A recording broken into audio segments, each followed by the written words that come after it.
Hi అండి అందరికీ welcome to another mini vlog. నేను ఒక ఫంక్షన్ అటెండ్ అయ్యాము. అక్కడ ఇచ్చిన రిటర్న్ గిఫ్ట్స్ ఇవన్నమాట. మీతో కూడా షేర్ చేసుకుందామని చూపిస్తున్నాను. 2 బుక్స్ ఇచ్చారు. అవేంటి మళ్ళీ చూపిస్తానులెండి. ఫస్ట్ ఇవి చూసేయండి. ఇది వచ్చేసి 2 గ్లాస్ జార్స్ అనమాట. కింద జార్స్ వచ్చేసి గ్లాస్‌వి, పైన లిడ్ వచ్చేసి ప్లాస్టిక్‌దనమాట.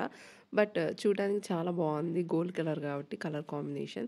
నెక్స్ట్ 2 హ్యాండ్ పిక్డ్ బుక్స్ లాగా ఇచ్చారు కదా! ఫస్ట్ వన్ వచ్చేసి హనుమాన్ చాలీసా, నెక్స్ట్ వన్ వచ్చేసి శ్రీరామనామాలు. ఎక్కడికైనా ఈజీగా క్యారీ చేయొచ్చనమాట. ఇలా యూనిక్‌గా ఆలోచిస్తున్నారు ఈ మధ్య అందరూ రిటర్న్ గిఫ్ట్స్ ఇచ్చేటప్పుడు. ఇవి బెటరే కదా! అందరికి యూజ్‌ఫుల్ లాగుంటే మనం రిటర్న్ గిఫ్ట్ ఇచ్చినప్పుడు. నెక్స్ట్ ఇది నేను ఫంక్షన్‌కెళ్ళే ముందు ప్రిపరేషన్స్ అనమాట. లైఫ్‌లో ఫస్ట్ టైమ్ నేను ఐరన్ అనేది చేయడం. మా వారు బిజీగా ఉండడం వల్ల నువ్వే చెయ్యి అని చెప్పారు. బట్ పక్క నుండి సజెషన్స్ ఇస్తున్నారు నిలబడి. సో, నా డ్రెస్ కొంచెం పూసలు అవన్నీ పోయాయన్నమాట. ఫస్ట్ టైమ్ కదా! నాకు అంతగా రాలేదు చేయడానికి. అండ్ కొద్దిగా చెయ్యి గూడా తగిలింది. అలా వెంటనే తీసేసాను. బట్ ఏం అవ్వలేదు అంతా. ఇంత ఫాస్ట్ ఫార్వర్డ్‌లో మన పనులన్నీ అయిపోతే ఎంత బావుంటుంది కదా! డైలీ లైఫ్‌లో. కానీ అవుతాయా? అస్సల